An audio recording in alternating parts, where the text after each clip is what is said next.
Assalamualaikum warahmatullahi wabarakatuh. Alhamdulillah, nahmaduhu wa nasta'inuhu wa nastaghfiruh, wa na'udzu billahi min syururi anfusina wa min sayyiati a'malina. Man yahdihillahu fala mudilla lahu wa man yudlil fala hadiya lahu. Ashhadu an la ilaha illallah wahdahu la syarika lahu wa ashhadu anna Muhammadan abduhu wa rasuluh.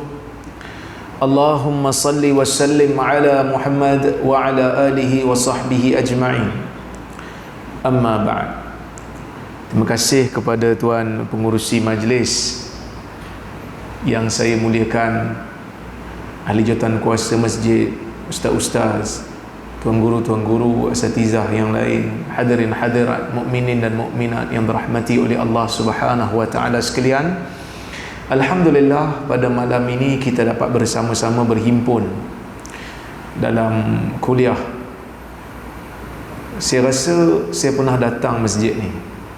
Kalau tengok dia punya struktur, pernah datang betul lah. Jadi saya pernah datang masjid ni lama dulu. Jadi alhamdulillah kita dapat bertemu. Apabila masuk bulan Rejab, kebanyakan daripada kita berbicara tentang satu peristiwa yang besar yang berlaku dalam sejarah Islam, iaitulah peristiwa Al-Isra dan Mi'raj. Allah Subhanahu wa taala merakamkan kisah Al-Isra di dalam suratul Isra. Allah Ta'ala mengatakan, Subhanalladzi asra bi'abdihi laylan minal masjidil haram ilal masjidil aqsa alladzi barakna hawlah linuriyahu min ayatina innahu huwas sami'ul basir. Yang bermaksud, Maha suci Allah, Subhanalladzi, Maha suci Allah. Perkataan ini perkataan tasbih. Apa itu tasbih? Tasbih berasal daripada perkataan sabaha, kemudian digandakan ba menjadi sabbaha. Sabaha dari sudut bahasa sesuatu yang bergerak dengan satu tujuan, dengan satu arah. Wa kullun fi falaki yasbahun. Setiap daripada bintang-bintang, planet-planet yang Allah Ta'ala cipta berada di atas orbitnya. Yasbahun, daripada perkataan sabaha, bergerak. Sebab tu orang berenang dipanggil sibaha, kerana orang berenang ni dia bergerak dalam air, dia mesti ada tujuan. Dia tak duduk dalam tu sebab orang bukan asal duduk dalam air. Allah Azza wa Jal di dalam Al-Quran menyebutkan tentang perkataan tasbih dengan banyak bentuk. Ada yang berbentuk fi'il madhi, sabbaha lillah. Fi'il madhi ni kalau dalam bahasa Inggeris dia macam past tense kan? Past tense ni maksud satu benda yang dah lepas. Telah bertasbih kepada Allah. Ada kalanya Allah Ta'ala menurunkan, ada kalanya Allah Ta'ala menyebut dengan perkataan mudhari', present tense, yusabbihu lillahi ma fis samawat. Ada kalanya dengan perkataan masdar, kata terbitan, subhanalladzi asra bi'abdih yang kita baca. Maha suci Allah dengan kata nama. Ada kalanya dengan lafaz perintah, sabbihisma rabbikal a'la. Bertasbihlah kamu dengan nama Tuhanmu yang maha tinggi. Tuan-tuan dan puan-puan rahmati Allah sekalian, apabila Allah menyebutkan perkataan tasbih,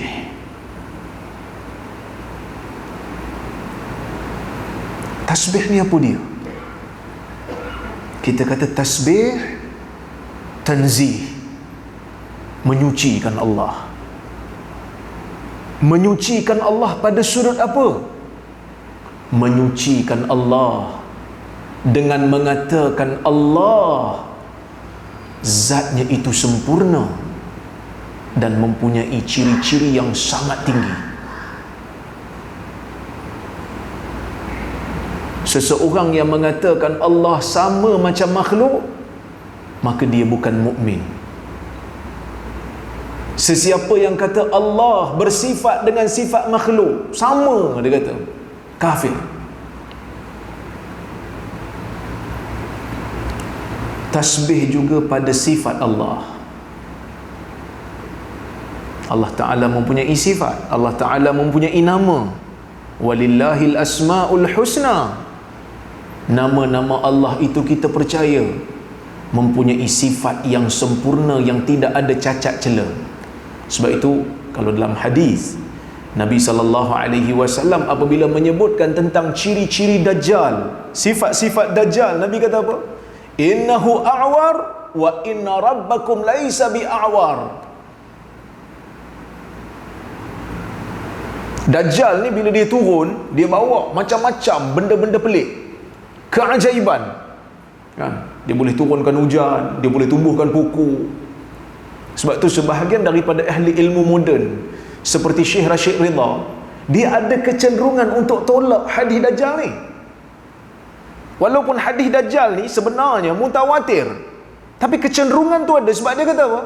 Dia kata tak mungkin Allah Ta'ala akan berikan satu kuasa kepada satu makhluk untuk sesatkan orang lain, untuk jadikan orang lain keluar daripada jalan Allah. Dia kata mustahil. Takut-takut nanti orang keliru, dia ni tantang Nabi kot. Tapi guru saya Syekh Muhammad Abul Lais Al-Khairabadi dalam kitab dia Ittijahat Mu'asirah fi Dirasati Sunnah, dia menyebutkan bahawasanya apa yang dimuskilkan oleh Rashid Ridha itu sebenarnya tak ada isu pun. Kerana orang yang mendakwa dirinya Nabi dan Allah Ta'ala berikan mukjizat pada dia, dia tak dakwa diri dia Tuhan, dia kata Nabi. Sebaliknya Dajjal dengan membawa keajaiban yang pelbagai, dia bukan dakwa diri dia Nabi, dia dakwa diri dia dakwa diri dia Tuhan. Subhanallah, Allah Ta'ala menjadikan Dajjal yang ada diizinkan padanya kuasa sikit ni, Allah Ta'ala jadikan jasad dia cacat.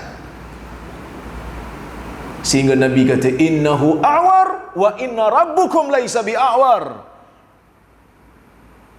Dia buta sebelah mata dan Tuhan kamu tak buta sebelah mata, kerana Tuhan kita tak cacat. Maka kita kena percaya benda ni lah. Dan kita juga kena mentanzihkan Allah, menyucikan Allah pada af'al, pada tindakan Allah. Sebab tu kata para ulama, af'alullah adl wa fadl.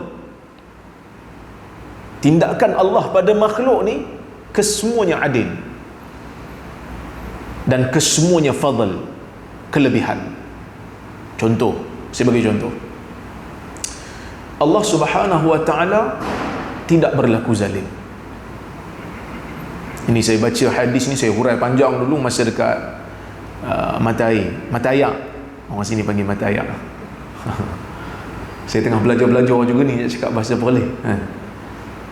Kalau ada yang tergeliat tu, tuan-tuan jangan ketawa, betul kan lah kan. Ustaz tak betul itu. Ya. Baik. Allah Subhanahu wa Ta'ala sebut inni haramtu zulma ala nafsi wa ja'altuhu bainakum muharrama. Aku mengharamkan kezaliman pada diriku. Maksud Allah Ta'ala tidak melakukan kezaliman. Jadi bila Allah Subhanahu wa Ta'ala memberikan apa saja balasan kepada makhluknya, itu adil untuk Allah. Bila Allah Ta'ala ambil orang kafir, masukkan ke dalam neraka, itu adil lah untuk orang tu. Yang ni saya hurai dulu masa kuliah duha dekat Kuips, saya dah hurai. Lepas tu geng Suara Sunnah ni, dia orang potong letak dalam Facebook, kena maki saya. Padahal saya cerita keadilan Allah pun kena maki juga. Mungkin dia habis kredit nak tengok video, dia tengok muka Rora, aku bantai dulu sebelum dengar. Begitulah zalimnya manusia ni. Saya kata Allah apabila mengazab orang-orang kafir tu adil untuk dia. Sebab orang kafir ni hidup dalam dunia dengan segala nikmat yang Allah Ta'ala bagi, semuanya dengan kurnia Allah. Mana dia kena bayar? Bulu hidung yang kita cabut tiap pagi tu pun free, sebab tu boleh cabut. Cuba kalau satu bulu hidung tu kena bayar 5 kupang. Mau Pak Imam pun datang dengan bulu hidung sampai ke mulut. Saya Pak Imam 5 kupang ni. Kalau cabut 5 kupang. Tapi dia pergi sembah satu benda yang tak ada kaitan dengan dia, yang tak berikan apa manfaat pada dia. Dia pergi minta hajat pada satu benda yang tak berikan dia apa-apa. Maka layak tak dia terima azab daripada Allah kerana melupakan nikmat yang Allah Ta'ala bagi pada dia? Adil lah tu. Allah Azza wa Jal memberi kurnia kepada orang yang beriman. Kelebihan, maksudnya bila Allah Ta'ala bagi kat kita syurga, adil dan fadl, adil dan lebih, kerana ibadat kita bukanlah setanding dan setimpal dengan apa yang Allah Ta'ala berikan ganjaran pahala pada kita. Sebab ibadat kita ni, kita pun tahu sendirilah, solat 5 minit kali 5, 25 minit. Tidur pun 8 jam, tapi ibadat lebih pendek daripada tidur. Makan lama sebab sembang-sembang dulu, makan lagi lama daripada salat. Maka ibadat kita ni Allah Ta'ala gantikan ataupun ganjari dengan syurga, adil dan fadl lebih. Maka kita kena percaya yang tu. Dan kita kena percaya Allah Ta'ala ni tak ada sifat kekurangan pada dia. Subhanallah, Allah Ta'ala ni berkuasa sehingga Allah Ta'ala jadikan kita ni kadang-kadang percaya pada satu benda yang kita pun sendiri tak faham. Kenapa kita macam tu? Saya bagi satu contoh. Seorang ibu mengandung 9 bulan dia mengandung. Bila baby dah besar dalam perut dia, penat nak bawa, nak menerak tak boleh, kan? Sebab perut dah besar, nak menerak tak boleh, nak terlentang lemah, asyik mengiring je lah. Lepas tu tepuk pinggang, tak larat bawa baby, kan? Bila nak bersalin, sakit. Tak kira lah bersalin normal ke, bersalin Caesar ke, sakit. Tuan-tuan, kita yang lelaki ni, kalau satu benda menyakitkan, kita nak ulang tak? Dah lah, tak payah, sakit aku. Dan manusia begitulah. Kalau benda tu menyakitkan, tuan-tuan cucuk vaksin tak? Ha? Nak cucuk lagi? Tu yang itu yang ramai duk maki hamun tu. Sebab 2 kali cucuk dah lah, tiba-tiba nak suruh pergi booster pula. Yang tu tak ada masalah lah kan, yang tu kerajaan punya polisi. Cuma saya nak bagi tahu, orang adalah yang tak puas hati sebab kena cucuk tu 3 kali, lepas pada tu nak sakit, kena demam lah, batuk lah, sebab tak sanggup. Tapi bab bersalin ni, penyakit buatan orang ni, ini betul-betul penyakit buatan orang, tak ada ragu. Bersalin sakit, tapi lepas dia bersalin, dia tanya, ibu ni tanya anak dia, mana anak saya? Patutnya dia akan kata, kalau ikut logik akal lah, kau bagi aku sakit, pergi jauh, nyebuk je. Tak, dia tanya anak dia mana. Subhanallah, Allah Subhanahu wa ta'ala berkuasa dan kita tak faham. Maka sebab itu kita kata subhanallah, Allah telah menjadikan fitrah manusia ni kadang-kala pada perkara yang akal kita pun tak faham logikanya.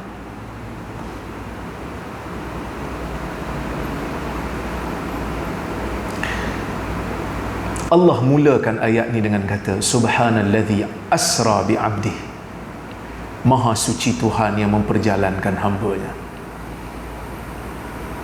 apabila kita berbicara tentang Isra' dan Mi'raj, yang ingin dipaparkan itu ialah kuasa Allah. Asra bi'abdihi, memperjalankan hambanya. Kerana ada di kalangan manusia yang begitu takjub dan teruja pada nabinya, sehingga mengangkat nabinya lebih daripada martabat kenabian, menjadikan nabinya anak Tuhan seperti mana golongan Nasrani. Kita percaya dengan Nabi Isa, tapi kita tak kata Nabi Isa itu anak Tuhan. Kita kekalkan Nabi Isa itu berada di martabat Nabi. Siapa yang berkuasa? Allah. Sebab itu dalam hadis kan Nabi kata, wa man syahida anna Isa abduhu wa rasuluh, anna Isa bin Maryam abduhu wa rasuluh wa kalimatuhu allati alqaha ila Maryam wa ruhum minhu. Sesiapa yang menyaksikan, sesiapa yang percaya tiada Tuhan yang disembah melainkan Allah, dan Muhammad itu hamba Allah dan Rasulnya, dan dia percaya juga Isa itu adalah hamba Allah dan Rasulnya, dan Isa itu adalah kalimah Allah yang Allah Ta'ala campakkan kepada Maryam, iaitu kun fayakun. Sebab Maryam tak kahwin, dan dia percaya Isa itu roh yang Allah Ta'ala cipta, apa ni Allah Ta'ala letakkan pada Maryam.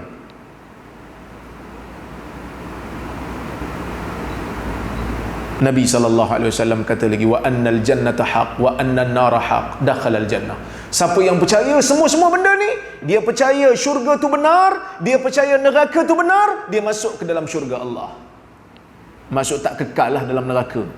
Jadi orang yang duk selalu cerita pasal Isra' Mi'raj, sepatutnya kena ada benda ni. Apa dia? Tauhid. Bila cerita pasal Isra', yang hebat tu bukan makhluk, yang hebat tu adalah Allah. Yang hebat tu Allah Azza wa Jal yang memperjalankan hambanya daripada Masjidil Haram ke Masjidil Aqsa pada waktu malam, yang kami berkati sekelilingnya, innahu huwas linuriyahu min ayatina, supaya kami tunjuk kepadanya tanda-tanda kebesaran kami, innahu huwas samiul basir.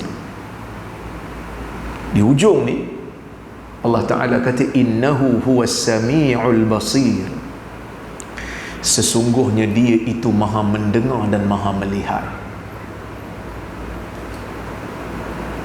Ayat Quran ni tuan-tuan disinkronize. Maksudnya pembuka dengan penutup tu diseimbang. Bila baca ayat ni, mula-mula subhanalladzi, hujung innahu huwas sami'ul basir. Mungkin orang pada peringkat awal dia rasa macam, kenapa Allah Ta'ala kata dia maha mendengar dan maha melihat, sedangkan di awal ayat cerita pasal kebesaran dan kesucian Allah, cerita pasal yang Allah Ta'ala ni berkuasa, yang berkuasa ni Allah, yang memperjalankan Nabi Muhammad daripada Masjidil Haram ke Masjidil Aqsa, naik ke Sidratul Muntaha, balik, sempat sembahyang subuh, itu Allah.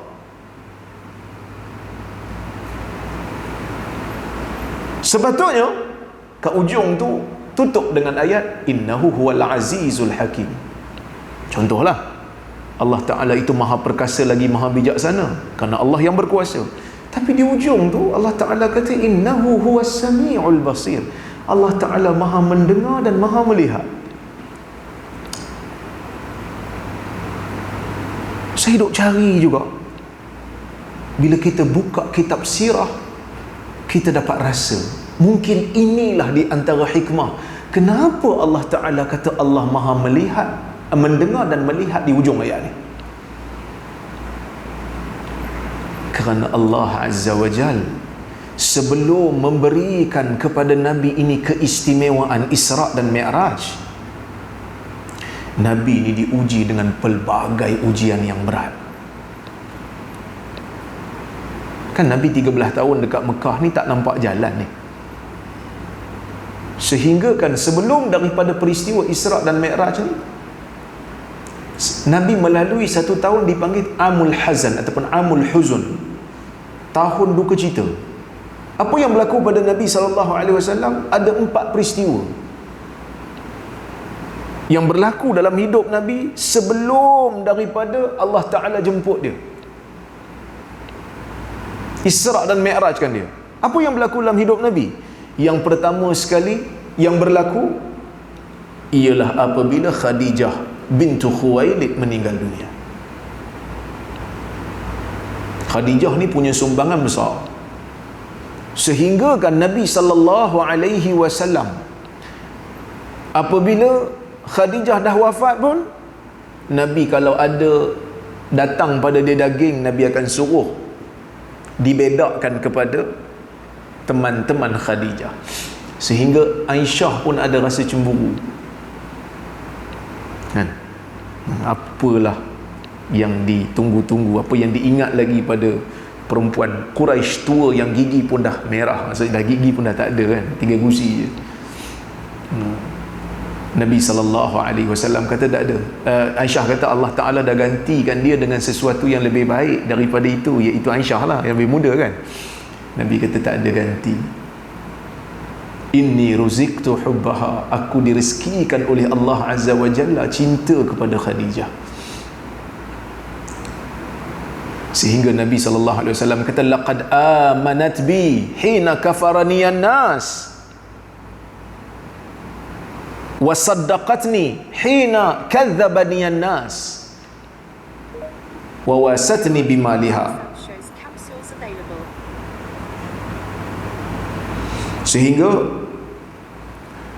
Nabi SAW kata dia membenarkan cakapku ketika mana orang lain kata aku bohong, dan dia membantuku dengan hartanya ketika mana orang lain tahan harta tak bagi ke aku, dan Allah rezekikan daripada dia itu untuk aku zuriat. Sebab Nabi tak ada anak dengan isteri-isteri yang lain melainkan Khadijah dan juga Mariah lah.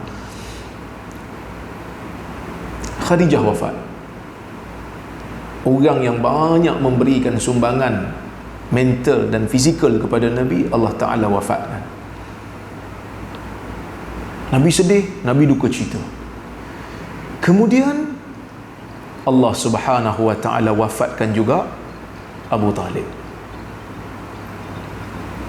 Abu Talib ni bila dia wafat aja, Nabi sedih dari sudut dua benda. Dua benda Nabi sedih bila Abu Talib ni wafat ataupun meninggal. Sebab apa? Pertama, sebab Abu Talib ni pak saudara dia mati dalam keadaan tak terima keimanan daripada Nabi SAW. Duka cita. Orang yang jaga Nabi, orang yang pelihara Nabi, anak-anaknya pun mulia seperti Ali bin Abi Talib dan juga Ja'far kan, tiba-tiba dia tu sendiri tak mau beriman. Apa yang Allah Ta'ala nak tunjuk ni? Allah Ta'ala nak tunjuk kat kita, iman tu bukan satu benda yang kita dapat melalui pewarisan. Sebab ada juga orang kata isteri kalau buat dosa suami tanggung. Betul? Tuan-tuan setuju? Tuan-tuan mestilah tak setuju. Akak-akak setuju tak? Dia kata kami setujulah ustaz. Kurang sikit perincian, kita kena perincikan dulu. Sebab dalam hadis Nabi SAW kata apa? Ittala'tun nar wa ra'aitu aktsara ahliha nisa, atau ra'aitu aktsara ahli narin nisa. Maka makal Nabi kata aku melihat kepada neraka dan aku melihat ramai di kalangan penghuni neraka daripada mana? Daripada golongan wanita. Ya ma'syaran nisa tasaddaqan fa inni uritukunna aktsara ahli nar. Atau kama qala, wahai golongan perempuan, banyakkan bersedekah. Nabi kata kerana aku diperlihatkan kamu adalah golongan yang paling ramai dalam neraka. Dah kalau tak tanggung dosa sendiri, suami yang tanggung, suamilah kena. Tapi ramai juga perempuan yang masuk. Takkan kita nak kata suami-suami semua dah bertukar jadi sajat belaka?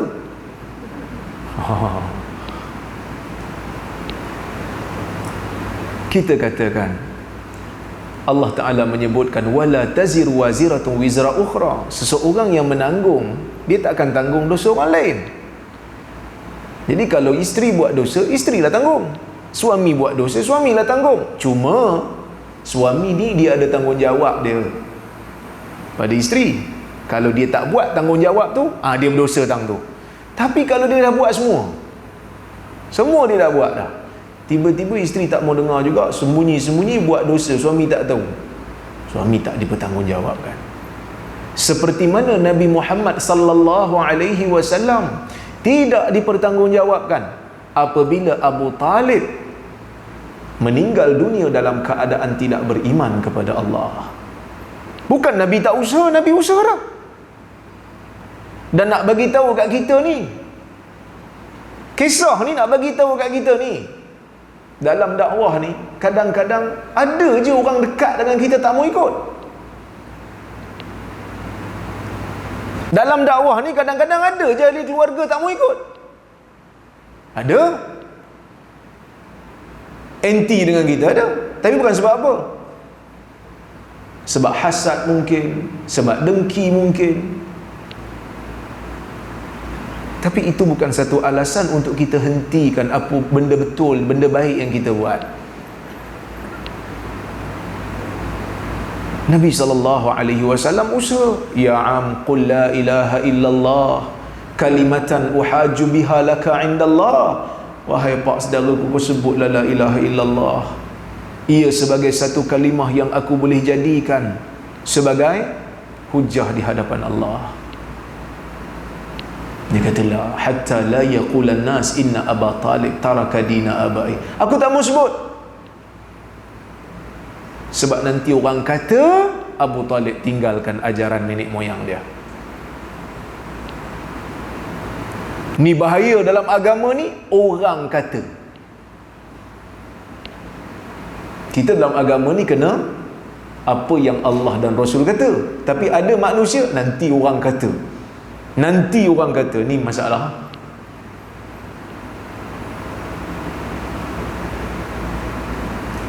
Yang kedua, yang menjadikan Nabi SAW duka cita bila Abu Talib meninggal ni, ialah apabila tak ada lagi dah di Mekah tu orang yang boleh memberikan ruang kepada dakwah Nabi SAW.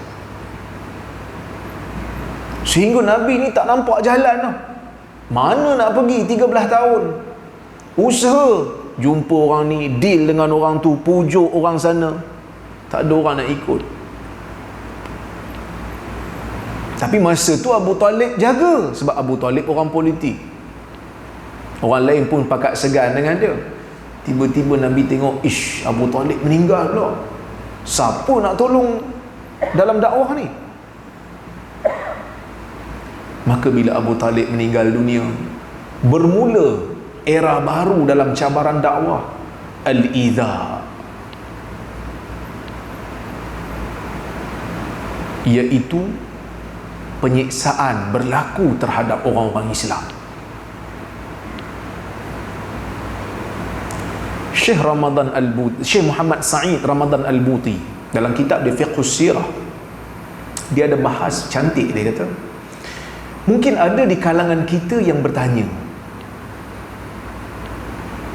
kenapa Allah Subhanahu wa ta'ala mematikan Abu Talib dan Khadijah sebelum daripada Islam ni menang? Bagilah Islam menang dulu, lepas tu nak matilah. Kan? Bagilah menang dulu, lepas tu nak matilah. Dia kata, sudah menjadi sunnatullah.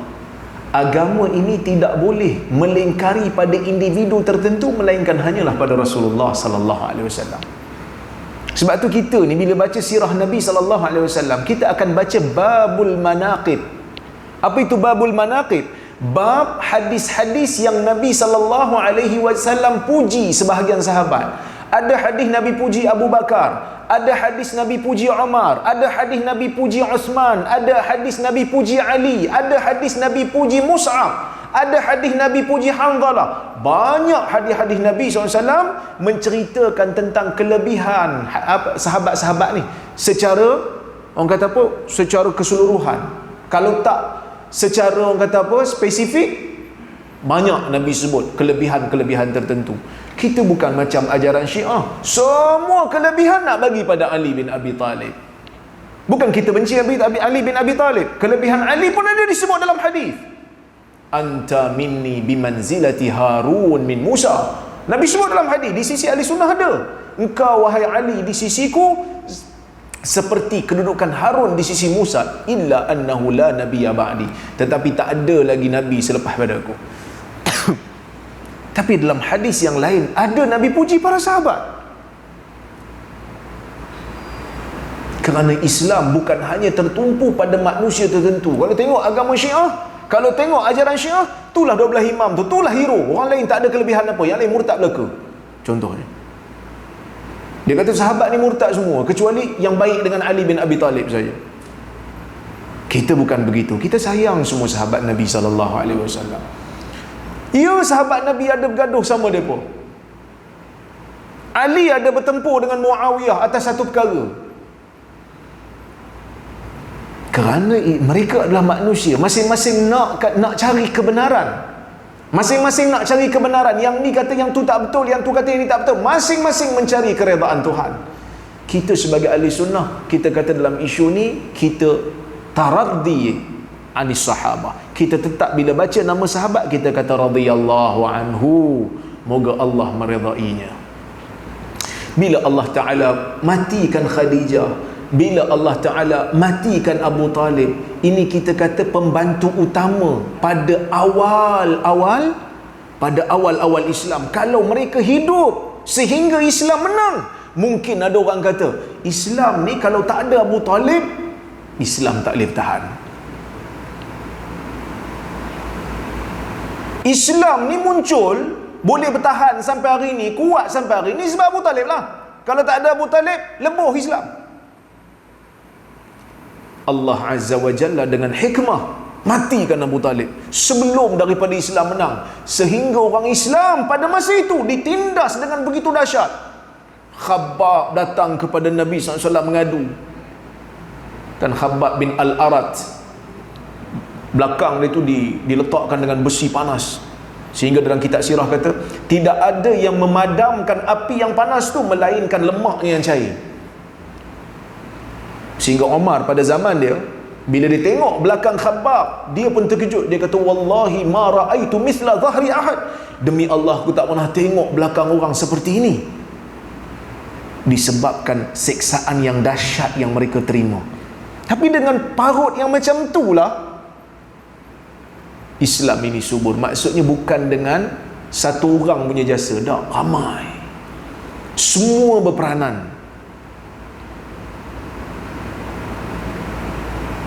Kan dulu masa saya belajar di Jordan, masa tu dekat-dekat nak balik lah, bulan puasa, masa tu tengah perang Israel dengan Palestin. Saya duduk follow sebab saya duduk dekat. Jordan ni, Amman ni dengan Palestin 68 km je, dekat. Jadi kami follow lah kan, dekat So kita duduk baca berita. Masa tu tentera Israel kepung Gaza, nak masuk tak boleh. Saya ingat tahun 2016 perang bulan puasa. Masa tu Jordan di masjid-masjid cerita pasal Palestin. Jadi kami pergi sembahyang tarawih. Masa tu ada satu masjid yang bagi tazkirah kat masjid tu Syekh Ahmad Naufal. Syekh Ahmad Naufal ni orang Palestin tapi dah berhijrah ke Jordan. Seorang ulama tafsir besar lah di Jordan tu, terkenal lah. Dia bagi tazkirah lepas pada tarawih. Saya dengar tu, saya mula-mula saya kata, biar betul Syekh cakap macam ni. Dia kata, hari ni Palestin kena bom. Hari ni saudara-saudara Palestin bergelimpangan mati. Dan hari ini juga tentera-tentera dan pemerintah Arab tidur.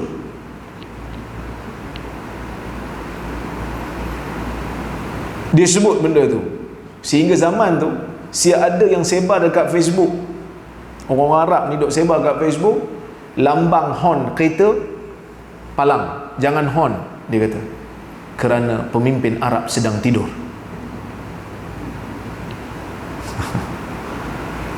Tak ada siapa hantar bantuan. Syekh kata, dia orang Palestin, dia memang pro Palestin. Dia kata, kalau kau tanya pada aku kata bagus, jangan bantu. Kita terkejut, biar betul Syekh cakap macam ni.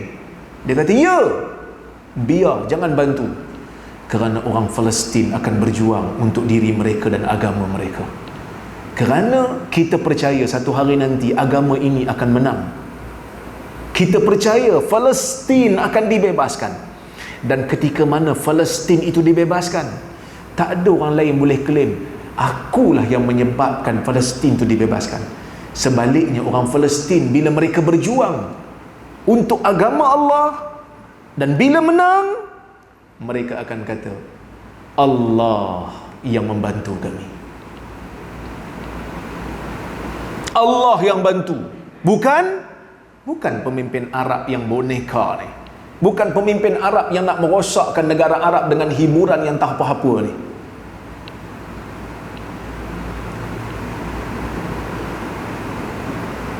Maka sebab itu Allah Ta'ala matikan Abu Talib.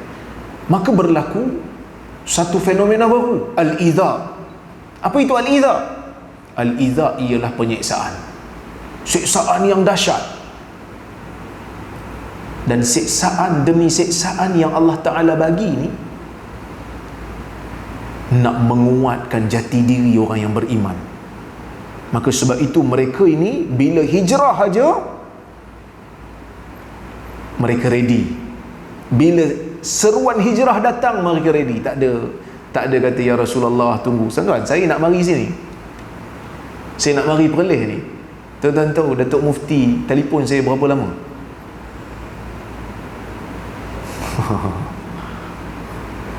3 tahun. Kau marilah. Saya kata, tunggu tu, nanti sikit lagi saya nak uruskan kat UPSI ni, sikit lagi 3 tahun. Tapi alhamdulillah lah, ada orang lain yang lebih berpengalaman daripada saya. Datuk Dr. Radhi, guru saya juga, dia jadi selama 3 tahun dia bangunkan College University ni. Tapi sampai ketika dia kata dia tak larat dah.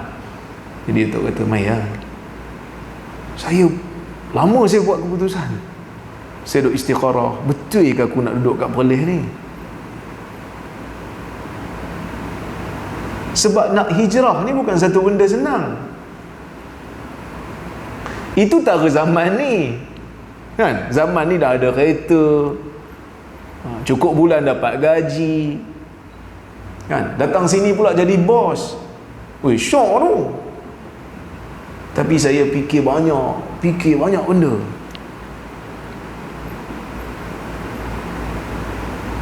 Akhirnya saya kata boleh lah kan? Tapi masa mula-mula sampai itu macam, aku ni betul ke aku nak duduk sini kan? Saya orang Perak, sepatutnya berkhidmat di negeri Perak, tapi orang Perlis panggil lah. Saya kata, betul ke? Itu tara kita lah. Tapi muhajirin, tuan-tuan, sampai Datuk Mufti kata, duduk sini lah, kita pinjam 3 tahun, lepas tu kalau okey kita sambung sampai masa balik lah. Tapi maksudnya kita mungkin balik, saya mungkin balik lepas peminjaman ni. Kalau orang kata semua dah okey, saya akan balik negeri saya kan? Saya hanya, orang kata apa, bantu sekadar mampu. Nanti bila dah ada calon yang lain, orang Perlis sendiri, kita balik. Itu pun fikir panjang. Muhajirin dia pergi, tak tahu bila nak balik. Kerja pun belum tentu ada, tapi kerana iman tu, dia orang pergi.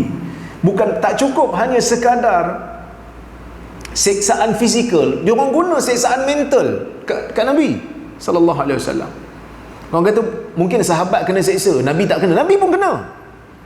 Nabi tengah salat, dia orang letak perut unta yang berbau tu di atas badan Nabi SAW. Nabi kena baling dengan lumpur sehingga Fatimah pun menangis duk cuci muka Nabi SAW. Nabi pun kena. Dia orang guna pula psikologi, dia orang guna orang kata serangan mental, bagi Nabi ni gelaran yang buruk. Sahir, tukang sihir, majnun, gila, kazab, pendusta. Ini berat ni. Contoh mungkin tak pernah kena, cyberbully kan. Ada ustaz-ustaz kita duk mengadu kat saya, dia kata, ustaz, dia kata, saya stres lah ustaz, orang duk kata kat saya macam-macam. Dia ceramah kan, ceramah orang rakam, lepas tu kena balon ramai-ramai, beri kesan lah kan. Lepas tu dia tanya kat saya, macam mana ustaz boleh tahan? Saya pun cover lah kan, kadang-kadang tak boleh tahan juga. Tapi saya kata, ustaz jangan baca, buat satu kaedah. Walaupun dulu hampir nak dimansuhkan kaedah ni, tapi alhamdulillah tak berjaya dimansuhkan, iaitu touch and go. Tahu touch and go? Sentuh isu tu betul belah, jangan baca lah komen-komen bawah tu. Itu aja kita tulis, lepas tu kita biar je orang yang nak maki-maki. Tapi berat tau. Satu negeri duk panggil gila, kita kata bukan, dia kata hang gila. Bukan, hang gila. Memanglah orang gila tak mengaku gila. So benda tu beban bagi Nabi SAW. Lepas tu Nabi tengok, dekat Mekah ni tak boleh pergi, tak boleh pergi Mekah ni. Dia cari ruang, mana tempat lain daripada Mekah yang boleh dia nego untuk berikan ruang kepada dia. Sebab agama ni perlu ada syiar, perlu ada syariat. Bukan hanya sekadar percaya, bukan hanya sekadar akidah, dia perlu ada amalan, dia perlu ada lambang, ada syariat, perlu ada salat berjemaah, perlu ada azan, perlu ada laksana hukum hakam. Kat mana nak dibina ni? Nabi SAW dia tengok-tengok, dia kata Taif lah. Sebab apa Taif? Siapa pernah pergi Taif dia tahu lah, satu bumi yang tinggi dan subur. Tinggi, strategik lah, orang nak serang tu susah sikit sebab dia tinggi. So Nabi pilih satu tempat yang strategik dan subur. Maksud dari sudut ekonominya okey, ada tanaman sendiri, dia boleh bergerak sendiri. Tapi apa yang berlaku di Taif? Yang berlaku di Taif sangat-sangat menyedihkan Nabi SAW. Azan, kita sambung sikit lagi dah. Bila Nabi SAW pergi ke Taif, Nabi cuba untuk dapatkan ruang, tapi ruang itu tak ada untuk Nabi di Taif. Nabi dibaling dengan batu. Masa tu Nabi pergi dengan Zaid bin Harithah. Tapi bila Aisyah radhiyallahu anha bertanya kepada Nabi SAW, mana satu hari yang paling dahsyat Nabi terima penderitaannya berbanding hari Uhud, Nabi jawab Yaumul Aqabah. Nabi kata hari itu hari Taif. Aisyah kata, ya Rasulullah, hal laqita min qaumika yauman ashadda min yaumin Uhud? Ya Rasulullah, pernah tak kau jumpa satu hari yang lebih dahsyat, yang lebih pedih tanggungannya berbanding hari Uhud? Nabi kata, laqad laqitu min qaumiki ma laqit wa kana ashaddu ma laqitu yaumal aqabah. Nabi kata, sepanjang aku bertemu dengan kaum kamu wahai Aisyah, hari yang paling dahsyat aku terima ialah hari Aqabah, ialah hari Taif. Aisyah banding dengan hari Uhud. Hari Uhud ada yang syahid 70 orang. Taif ada yang mati tak? Hari Taif tak ada yang mati. Hari Uhud Nabi luka. Ada 2 biji besi masuk dalam pipi Nabi SAW, sehingga Abu Ubaidah tarik dengan gigi dia sampai tercabut gigi dia. 70 orang sahabat Nabi gugur syahid. Tapi bila Aisyah tanya, Nabi kata hari Taif tu lagi dahsyat daripada hari tu, hari Uhud ni. Walaupun ada yang mati ni, walaupun aku luka ni. Sebab apa? Sebab Nabi ni jiwa dia jiwa pendakwah. Hari Uhud betul ada yang mati, sedih, kecewa, sabar, tapi sekurang-kurangnya Madinah masih ada untuk dibina semula generasi baru yang akan berjuang untuk agama. Tapi hari Taif, Mekah dah tak ada ruang, Taif pun tak ada ruang. Nak gimana? Maka Nabi tak nampak jalan masa tu. Maka sebab tu Nabi kata hari tu berat bagi aku. Dan nak bagi tahu kita lah, dakwah ni memang susah. Dakwah ni bukan mudah, dakwah ni memang susah. Okey? Ni 4 perkara. Ketika mana Nabi SAW keluar daripada Taif, Nabi kata apa? Falam yujibni ila ma arat. Pemimpin Taif yang bernama Abdu Yalil bin Abdu Kulal tidak terima tawaran aku. Fantalaqtu wa ana mahmumun ala wajhi. Aku pun beredar dalam keadaan aku mahmum, aku duka cita. Ikut ke mana aku nak pergi, aku ikut jalan ke depan. Falam astafiq illa biqarnil tha'alib. Aku tak sedar ke mana langkahku melangkah sehingga aku sampai dekat satu tempat nama dia Qarnul Tha'alib.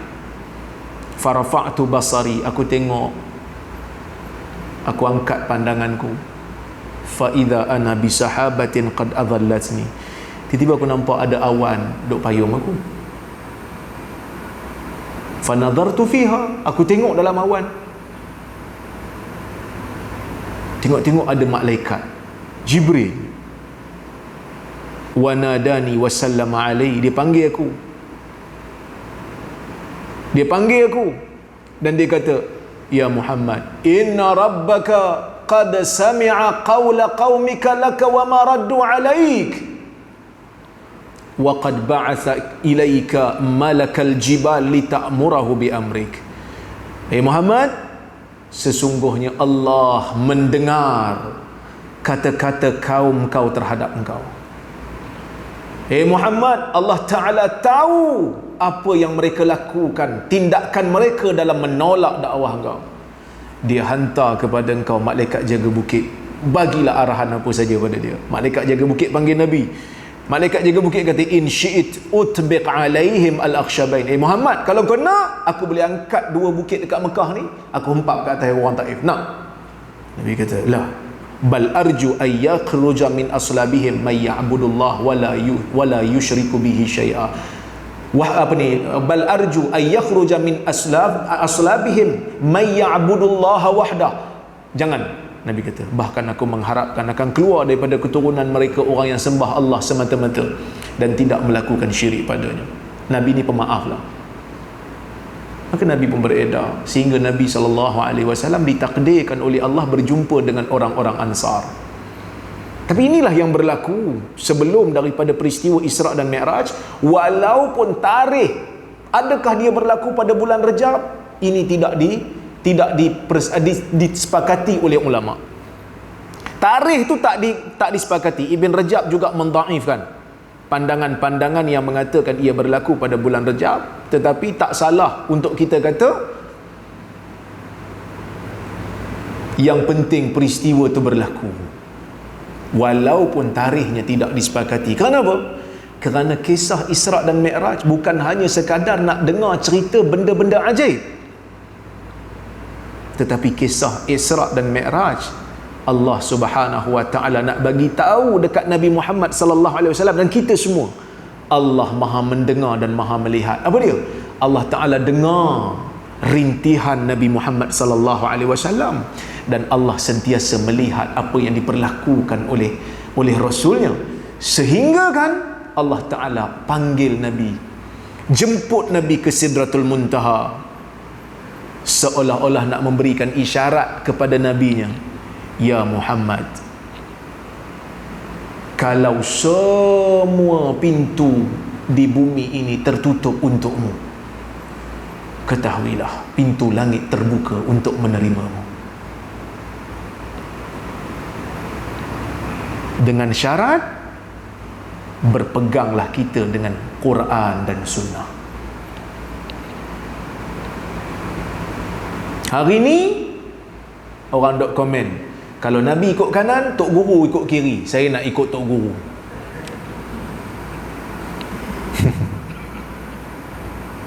Nak masuk tang tu juga. Tapi saya kata perkataan ini amat bahaya. Mungkin ada yang cuba wajarkan, oh iyalah orang awam tak boleh faham, kena faham ikut cara ulama. Tak ada siapa bantah. Kita mesti faham dalil, mesti ikut tafsiran yang dilakukan oleh para ulama. Betul, kita tak pernah bantah. Tuan-tuan, pernah datang kuliah di sini, ada ustaz buat mazhab baru? Ada? Tak ada. Tetapi kita kena tahu, kewajipan yang Allah Ta'ala bagi kat kita, ikut Nabi. Qul in kuntum tuhibbunallah fattabi'uni yuhibbukumullah. Katakan, wahai Muhammad, kalau kamu semua cinta pada Allah, ikut aku, yakni ikut Muhammad, yuhibbukumullah, Allah Ta'ala akan cinta pada kamu. Kita ikut ulama selagi mana dia ikut Nabi sallallahu alaihi wasallam. Dah kalau ada ulama yang ikut kiri, Nabi ikut kanan, ustaz, kena tanyalah ulama tu kenapa belah kiri, bukan ikut saja.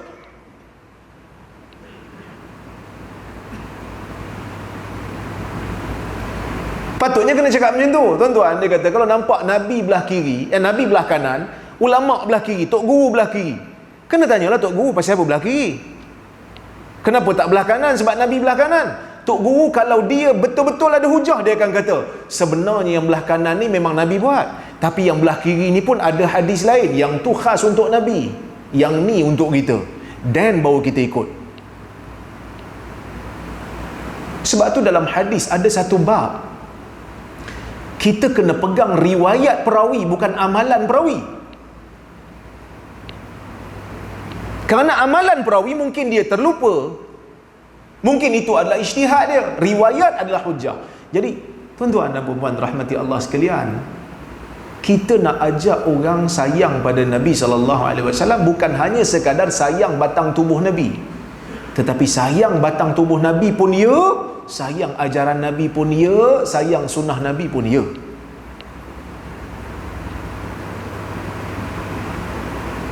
Tidak mungkin mana-mana ulama yang ikhlas, yang tahu Nabi pergi belah kanan, tiba-tiba dia pergi belah kiri tanpa ada alasan yang lain yang juga datang daripada Nabi SAW. Tak mungkin. Melainkan dia lupa, ataupun dia nyanyuk, ataupun dia ulama jahat. Tentang ulama ni maksum ke tidak? Ulama tak maksum. Dalam Al-Quran Allah Ta'ala ada sebut ulama ni, perumpamaan mereka yang jahat ni seperti anjing. Maksudnya ada ulama yang jahat. Dah kalau ulama yang jahat pergi belah kiri, nak ikut juga? Tak. Kita tanyalah pasal apa belah kiri. Tanya. Lepas tanya, baru kita saring.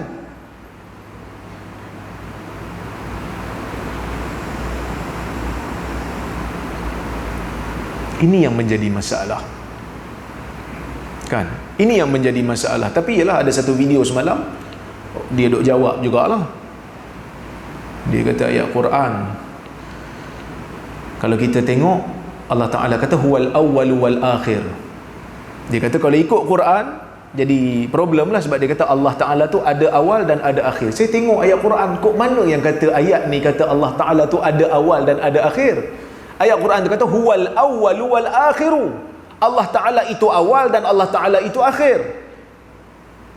Dia dok faham kata Allah ada awal dan ada akhir. Dia katalah mungkin ada orang faham macam tu. Peliklah kalau ada orang faham macam tu, kerana Quran tak cakap macam tu. Pertama, dah lah ayat Quran itu disalah faham. Lepas tu dia kata kalau ikut macam tu jadi masalah. So ulama kata tak ada, Allah Ta'ala tak ada awal dan tak ada akhir. So kita nak ikut siapa?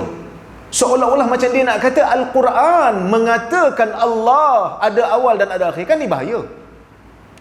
Allah tak kata macam Allah Ta'ala kata Allah itu awal dan akhir. Lepas tu dia kata ulama kata Allah tak ada awal dan tak ada akhir. Ulama yang dia kata tu, yang awal sebelum ni dia kata ulama ikut belah kiri, kita cek ulama yang kata Allah tidak ada awal dan tidak ada akhir, ulama ni ikut siapa? Ulama ni pun ikut Nabi. Tuan-tuan tengok dalam Sahih Muslim, Nabi SAW tafsir huwal awwalu alladhi laisa qablahu syai'. Allah Ta'ala itu yang awal, yang tidak ada sebelumnya sesuatu. wal akhir wa laysa alladhi laysa ba'dahu syai. Allah Taala itu yang akhir, yang mana tidak ada selepas Allah itu sesuatu. Itu maksudnya ulama yang buat kaedah tu pun ikut Nabi juga, bukan ikut kiri, ikut kanan juga. Dia nak buat hujah, konon dia respon. Yang pengikut dia duk kata, oh, yang penting respon, jawab dah. Lepas tu, ni Wahabi tak faham, saya pun faham. Hang faham kot mana? Saya faham juga, tapi faham dia bagi hujah untuk ketuk kepala dia balik. Asal responnya jawab. Wahabi bukan faham, Wahabi gagal faham. Dah. Bukan masalah Wahabi tak Wahabi. Wahabi tak tepi dulu. Sekarang ni isu Nabi. Isu Nabi, kita nak jaga nama Nabi, kita nak jaga ajaran Nabi SAW. Tidak ada ulama yang Rabbani, melainkan kalau dia tak ikut Nabi dalam bab kanan, mesti ada penjelasan dalam bab kiri. Mesti ada dalil lain daripada Nabi, daripada petunjuk Nabi SAW yang menunjukkan mereka ambil jalan kiri. Ataupun dia lupa, ataupun dia jahat. Itu je lah. Sebab tu bila ulama ambil belah kiri, kena tanya, pasal apa ambil belah kiri? Kerana Nabi ambil belah kanan. Kalau penjelasan itu mantap, penjelasan itu meyakinkan, ada hadis daripada Nabi yang menunjukkan belah kiri, kita ikutlah belah kiri. Tapi kalau tak ada, ikut belah kanan, dia terlupa mungkin. Itu je masalah. Yang nak dipertahankan sangat, kata-kata yang sangat bermasalah tu pasal apa? Sebab yang sebut tu geng kita. Cuba kalau yang sebut tu Rora, kan? Cuba yang sebut tu Rora, teruk saya kena. Benda yang saya tak maksud pun dia kata saya maksud, kan? Tapi tu tuan-tuan, saya tak kisahlah, tak apa. Kerana dunia ni memang tempat ujian untuk kita semua. Semoga Allah Subhanahu Wa Taala jadikan kita manusia yang ikhlas. Kita beribadat, kita beragama kerana kita inginkan kebaikan, bukan kerana kita nak menangkan buat kita. Taksub tak bagus. Kita bertanggungjawab di hadapan Allah Subhanahu Wa Taala atas apa yang kita sebut, atas apa yang kita tulis, atas apa yang kita bela. Semua kita akan bertanggungjawab. Mudah-mudahan kita ada hujah di hadapan Allah Ta'ala nanti. Saya tak ada kepentingan apa, tetapi oleh kerana Allah Ta'ala takdirkan saya berada dalam bidang hadis, saya kena jawab sikit lah. Sebab hadis, kalau dia sebut bapak dia pergi belah kanan, pakcik dia pergi belah kiri, itu lantak dia. Tapi sebab dia kata Nabi pergi belah kanan, tok guru pergi belah kiri, dia nak ikut belah kiri, saya kena hurai sikit lah, kan? Jadi tuan-tuan, itulah lebih kurang saya boleh sampaikan. Saya tak nak ceritalah berkenaan dengan apa yang berlaku dalam peristiwa tu, tuan-tuan dah tahu dah. Saya nak cerita falsafah di sebalik tu. Bila Nabi SAW dijemput oleh Allah, Nabi itu dijemput dalam keadaan Nabi telah diuji, Nabi telah melalui pelbagai ujian yang dahsyat, dan Nabi sabar. Allah Ta'ala nak berikan isyarat kepada Nabi, pintu langit sentiasa terbuka. Kita pun samalah dalam dakwah ini. Setelah kita muhasabah, setelah kita lakukan apa yang Allah Ta'ala suruh, nyatakan kebenaran dengan lunak dan baik, tidak ada cacian, tidak ada makian, tiba-tiba kalau terkena apa-apa cabaran dan ujian, ketahuilah, ya, kita kena muhasabah diri. Kalau betul kita salah, kita betulkan. Kalau tidak ada kesalahan yang kita lakukan, setelah muhasabah, ketahuilah itu cabaran. Pintu langit sentiasa terbuka untuk kita merintih dan berdoa kepada Allah Subhanahu Wa Ta'ala. Cukuplah sekadar tu untuk malam ini. InsyaAllah jika ada kesempatan yang lain kita bertemu lagi. Imam besar ada kat sini, kan? Ustaz Siraj, kan? Ustaz Siraj pun bagi tahu insyaAllah lepas ni dia pun nak susul. Tuan-tuan akan tengok muka saya selalu lepas ni.